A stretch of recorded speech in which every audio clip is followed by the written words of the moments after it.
આગળ વધીએ તો આશાબેન પટેલના રાજીનામાને લઈને ઝી 24 કલાકે જ્યારે વાત કરી કુંવરજી બાવળિયા સાથે ત્યારે તેમણે જણાવ્યું કે આશાબેન ઘણા સમયથી નિરાશ હતા, જેને લઈને તેમણે રાજીનામું આપ્યું છે। ત્યારે હજુ પણ ઘણા લોકો કોંગ્રેસથી નારાજ હોવાનું પણ તેમણે જણાવ્યું। ત્યારે સોમાભાઈ બકવાસ કરે છે, તેમને ભાન નથી કે શું બોલવું તેવું કુંવરજી બાવળિયાએ જણાવ્યું અને સીધા પ્રહાર કર્યા।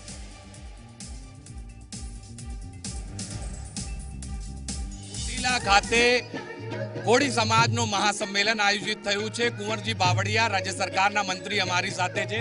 કુંવરજીભાઈ, માનવ મહેરામણ ઉમટી પડ્યું છે આ સંમેલનમાં। ચોટીલા ખાતે મા ચામુંડાના પટાંગણમાં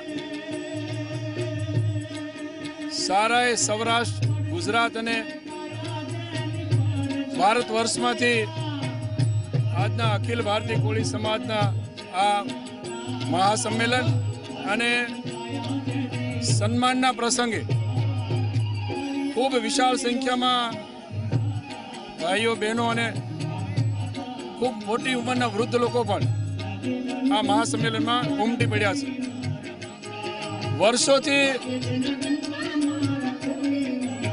આ સમાજ ક્યાંક ને ક્યાંક લીડરશિપની ઝંખના કરતા લોકોને એમ લાગે છે કે હવે અમને ક્યાંક સમાજને યોગ્ય માર્ગદર્શન મળશે, એ વિશ્વાસથી લોકો આજે આ સંમેલનમાં ઉમટી પડ્યા છે। કુંવરજીભાઈ, આજે કોંગ્રેસના ધારાસભ્ય ઊંઝાના આશાબેન પટેલે રાજીનામું આપી દીધું છે। એમણે કીધું કે કોંગ્રેસમાં બધું બરાબર નથી, શું કહેશો આપ?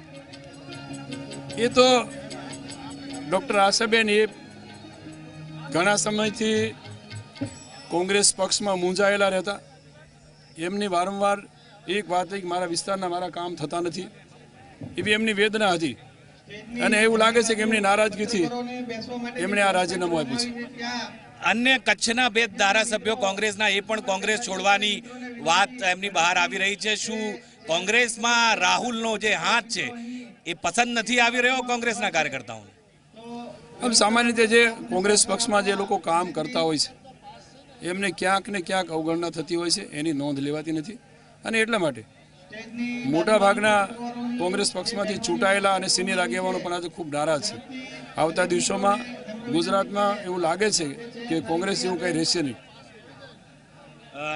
જે પ્રકારથી હવે તો કોંગ્રેસની અંદર ભાઈની સાથે બહેન પણ આવી ગઈ છે, તો શું બધું બરાબર નથી, લોકોને ગમતું નથી, એ માટે જ આ ગુજરાત કોંગ્રેસ તૂટી રહી છે?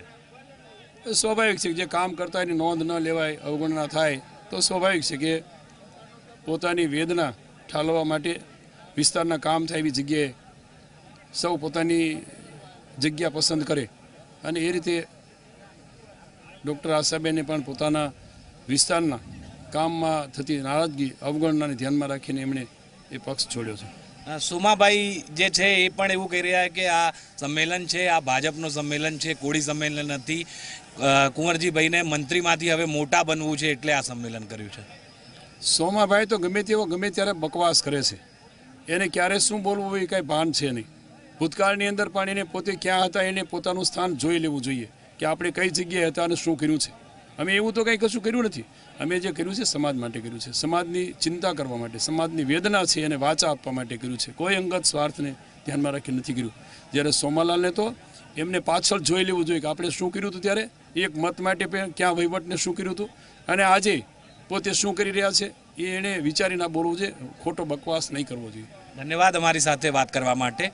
કુંવરજીભાઈ બાવળિયા અમારી સાથે વાત કરી રહ્યા હતા અને સ્પષ્ટ કર્યું છે કે સોમાભાઈ હોય કે આશાબેન પટેલ જે છે કોંગ્રેસથી નારાજ છે, કોંગ્રેસમાં અવગણના થતી હતી એટલે તેમણે આ નિર્ણય લીધું છે અને સોમાભાઈ જે છે એ વિચારીને નિવેદન કરે।